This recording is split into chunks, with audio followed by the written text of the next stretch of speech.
So, how much did your previous learning about writing influence the way the way you teach writing now, as it in the classroom?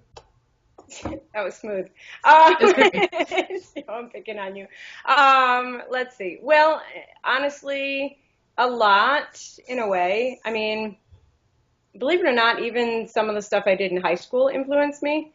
I took a creative writing class and a research class in high school my senior year and just learned different things about writing with that. But um, I remember in college, my sophomore year, writing three different papers for three different classes and doing each one completely different.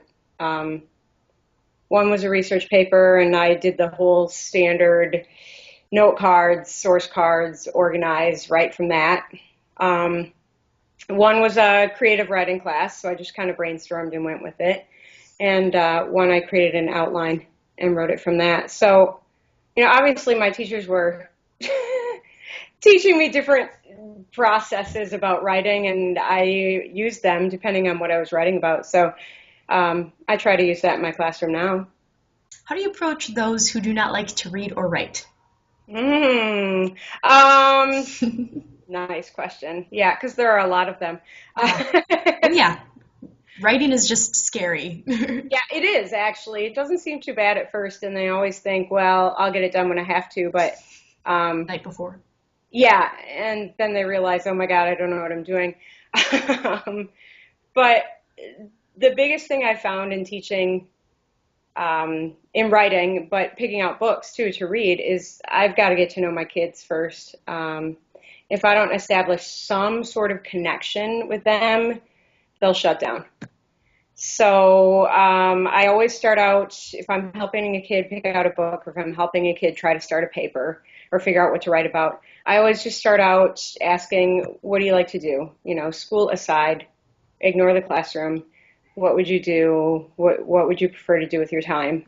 And try to make some connections that way. Try to help them. Maybe I get really lucky and the hobby that they are interested in connects with whatever we're supposed to write about.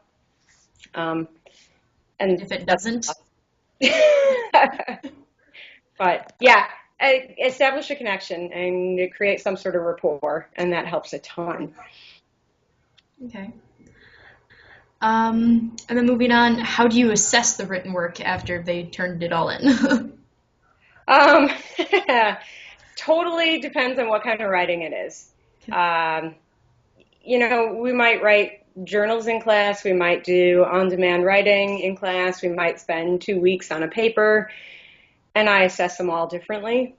Um, if we're writing something in class, I don't worry about grammar, I don't worry about mechanics, I don't, because otherwise they panic and don't write something because they're too concerned about all the details.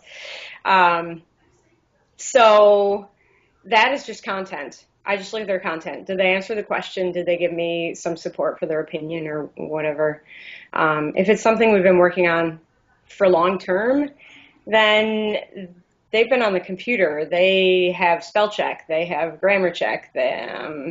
We've done peer editing. I've looked at it. Then I look at the big picture. And in that case, actually, content is usually fine. That's not my concern. Then I actually worry about the structure and transitions and paragraphing and mechanics and all that stuff. Okay. Do you believe in the power of peer review? How do you implement it? Is there any like scaffolding? Okay. Um, yes, I use peer review.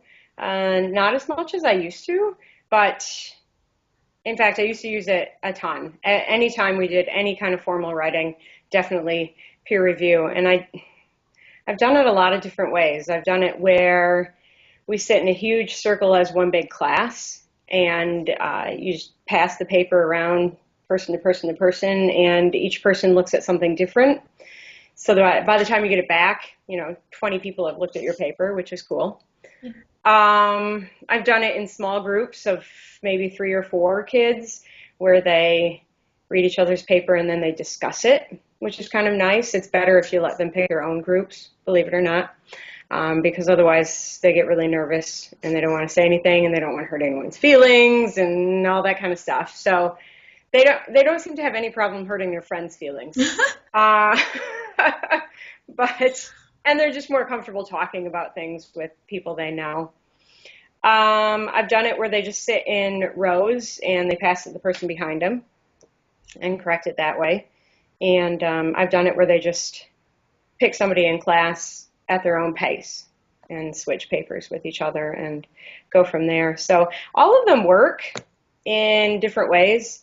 But I've actually come to think that it's almost more helpful for the struggling writers to read quality writing because they learn from it that way, rather than, oh, wow, I got my paper back and somebody made the corrections on it. Because usually the corrections that they make are just kind of lame, and if they would have taken the time themselves to edit their own writing, they would have figured that out. Okay, and is that why you use peer review like less now, or? Yeah, because, well, part of the reason I use it less is because technology has advanced since I started teaching, and we have a lot of computer programs that get it for them, catch mistakes for them. And part of it is just they're not doing quality editing, and so it's almost easier for me to do it rather than put it on their shoulders. But maybe that's just a lazy way out. I'm not sure. Well, I wonder, like, do you know if your students have had, like, I don't know, workshops in peer review? Like, do they even know how to peer review? Like, that's a question. That's a really good question. I don't think they do. There are lessons on that, Yeah. and I've never specifically done it myself, but we've done class editing where I put something up on the smart board, and then as a class we can kind of work together and edit it. So that's one way of sort of modeling peer review. But yeah, in a perfect world, I would walk them through it. We would walk through a paper together and step by step go through what you need to look for and how. And I think that just kind of gets shoved aside with all the other stuff that we have to do. It's true. Sadly. Moving into the next question, kind of then, from like the modeling deal. Okay. You use modeling, so that was going to be my question. Do you use modeling for your students? And then what types of examples exactly? Like, I've been in classes where teachers use their own writing as modeling, kind of like to show us what to do. And what do you think about that? I think the best kind of modeling is when the teacher does it. I mean, I know sometimes the kids get kind of, I don't even know what the word is, but they complain a little bit because they're like, well, you've been writing for years, and Yeah, like, you're not a high school student, so you have more experience and stuff like that. Probably the best kind is to literally write while they're writing. I have a coworker, and while her kids were doing a 30-minute on-demand writing prompt, she sat down at her desk and answered the same prompt. I like that. And she's going to take her answer and sort of slip it in with a couple of other ones and then make copies and have the kids assess them, basically, score them. And so she's really curious to see what she gets for a score,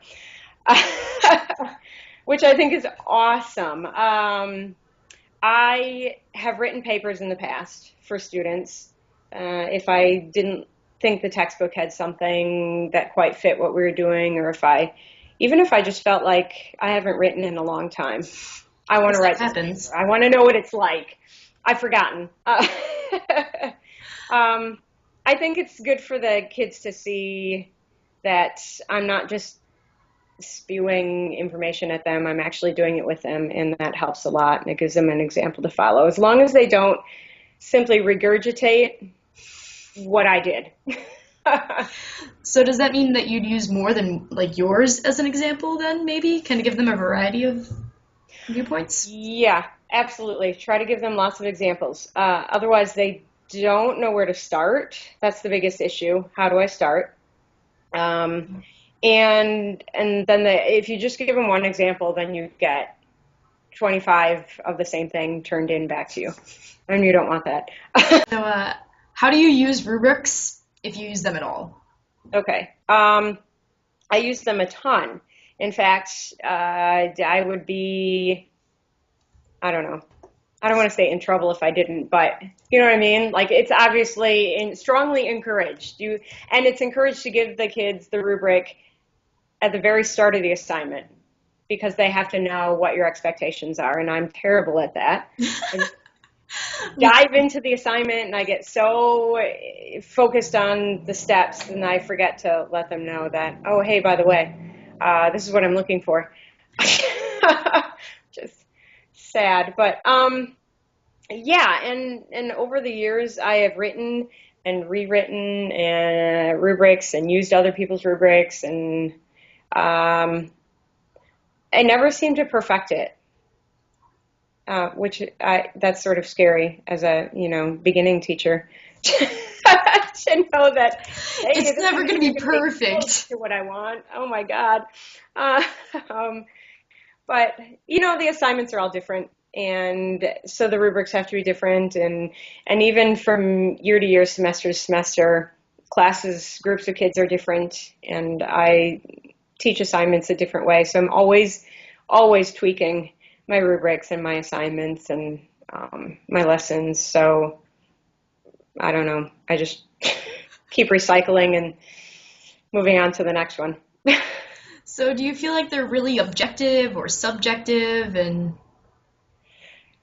them? Because some wording can be so subjective. And yeah, grading writing is not easy. And I feel really bad for teachers in other subjects because it's so hardcore that kids should be writing across the curriculum in every single class.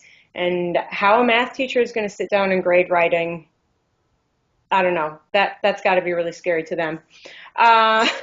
In fact, I've sat down and helped my husband, who teaches band, grade a couple of different semester exam essays just so he knows, okay, yeah, we're on the right track. We scored these about the same and whatnot. So I don't know. It's kind of crazy right now.